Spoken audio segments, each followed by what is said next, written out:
ವಯನಾಡು ಜಿಲ್ಲೆಯಲ್ಲಿ ಸರಣಿ ಭೂಕುಸಿತ ಸಂಭವಿಸಿದ ಎರಡನೇ ದಿನವಾದ ಇಂದು ಸಾವಿನ ಸಂಖ್ಯೆ ಕನಿಷ್ಠ 143ಕ್ಕೆ ತಲುಪಿದ್ದು ಸುಮಾರು 186 ಜನರು ಗಾಯಗೊಂಡಿದ್ದಾರೆ ಎಂದು ಅಧಿಕಾರಿಗಳು ಮಾಹಿತಿ ನೀಡಿದ್ದಾರೆ. ಭೂಕುಸಿತ ಪೀಡಿತ ಪ್ರದೇಶಗಳಲ್ಲಿ ಸಂರಕ್ಷಣಾ ಕಾರ್ಯಾಚರಣೆಯನ್ನು ನಡೆಸುತ್ತಿರುವ ಸರ್ಕಾರಿ ಸಂಸ್ಥೆಗಳ ಅಧಿಕಾರಿಗಳೊಂದಿಗೆ ಹಲವಾರು ಕುಟುಂಬಗಳು ತಮ್ಮ ಪ್ರೀತಿ ಪಾತ್ರರು ಪತ್ತೆಯಾಗಿಲ್ಲ ಎಂದು ವರದಿ ಮಾಡಿದ್ದಾರೆ. ಮಣ್ಣಿನಡಿ ಇನ್ನೂ 100 ಮಂದಿ ಸಿಕ್ಕಿಬಿದ್ದಿದ್ದಾರೆ ಎಂಬ ಆತಂಕ ಹಲವರಲ್ಲಿ ಕಾಡುತ್ತಿದೆ. ಭಾರತೀಯ ಸೇನೆಯ ವಯನಾಡಿನಲ್ಲಿ ಹುಡುಕಾಟ ಪ್ರಯತ್ನಗಳಿಗಾಗಿ ಸುಮಾರು 300 ಸಿಬ್ಬಂದಿಗಳನ್ನು ನಿಯೋಜಿಸಿದೆ. ಅಗತ್ಯವಿದ್ದಲ್ಲಿ ಇನ್ನೂ 140 ಸಿಬ್ಬಂದಿಗಳನ್ನು ಕಾರ್ಯಾಚರಣೆಗೆ ತರಲು ತಿರುವನಂತಪುರದಲ್ಲಿ ಸಿದ್ಧರಾಗಿದ್ದಾರೆ. ನಿನ್ನೆ ಸಂಜೆ ರಾಷ್ಟ್ರೀಯ ವಿಪತ್ತು ನಿರ್ವಹಣಾ ಪಡೆ ಮತ್ತು ಸೇನೆಗೆ ಸಹಾಯ ಮಾಡಲು ವಾಯುಪಡೆಯ ನೌಕಾ ತಂಡಗಳು ಮತ್ತು ಹೆಲಿಕಾಪ್ಟರ್ಗಳನ್ನು ಸಜ್ಜುಗೊಳಿಸಲಾಗಿತ್ತು. ವಿಪತ್ತು ಪರಿಹಾರ ತಂಡಗಳನ್ನು ಸಹ ಕಳಿಸಲಾಗಿದೆ ಮತ್ತು ರಕ್ಷಣಾ ಶ್ವಾನ ತಂಡಗಳನ್ನು ಏರ್ಲಿಫ್ಟ್ ಮಾಡಲಾಗುತ್ತಿದೆ ಎಂದು ರಕ್ಷಣಾ ಸಚಿವಾಲಯದ ಅಧಿಕಾರಿಗಳು ತಿಳಿಸಿದ್ದಾರೆ.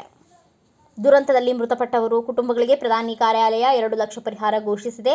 ಗಾಯಗೊಂಡವರಿಗೆ 50,000 ರೂಪಾಯಿಗಳನ್ನು ನೀಡಲಾಗುವುದು. ಭೂಕುಸಿತದಿಂದ 100 ಮನೆಗಳು ನಾಶವಾದ್ದು, ಜಲಮೂಲಗಳು ಹಿಗ್ಗಿದ್ದರಿಂದ ಮರಗಳು ಬೇರು ಸಹಿತ ಕೊಚ್ಚಿಕೊಂಡು ಹೋಗಿವೆ.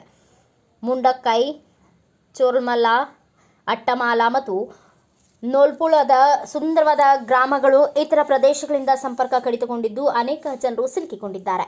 ನಿನ್ನೆ ಸಂಜೆ ಮುಖ್ಯಮಂತ್ರಿ ಪಿಣರಾಯಿ ವಿಜಯನ್ ನೇತೃತ್ವದಲ್ಲಿ ರಕ್ಷಣಾ ಕಾರ್ಯಾಚರಣೆಗಳ ಅವಲೋಕನ ಮತ್ತು ಪರಿಹಾರ ಶಿಬಿರಗಳಲ್ಲಿ ಆರೋಗ್ಯ ಮತ್ತು ಸುರಕ್ಷತೆಯ ವ್ಯವಸ್ಥೆಗಳನ್ನು ಪರಿಶೀಲಿಸಲು ಉನ್ನತ ಮಟ್ಟದ ಸಭೆ ನಡೆಯಿತು. ರಾಜ್ಯ ಆರೋಗ್ಯ ಇಲಾಖೆ ನಿಯಂತ್ರಣ ಕೊಠಡಿಯನ್ನು ತೆರೆದರೆ ತುರ್ತು ಸಹಾಯದ ಅಗತ್ಯವಿರುವವರು ಸಹಾಯವಾಣಿ ಸಂಖ್ಯೆ 9656938689 ಮತ್ತು 8086010833 ನಲ್ಲಿ ಅಧಿಕಾರಿಗಳನ್ನು ಸಂಪರ್ಕಿಸಬಹುದು ಎಂದು ತಿಳಿಸಲಾಗಿದೆ.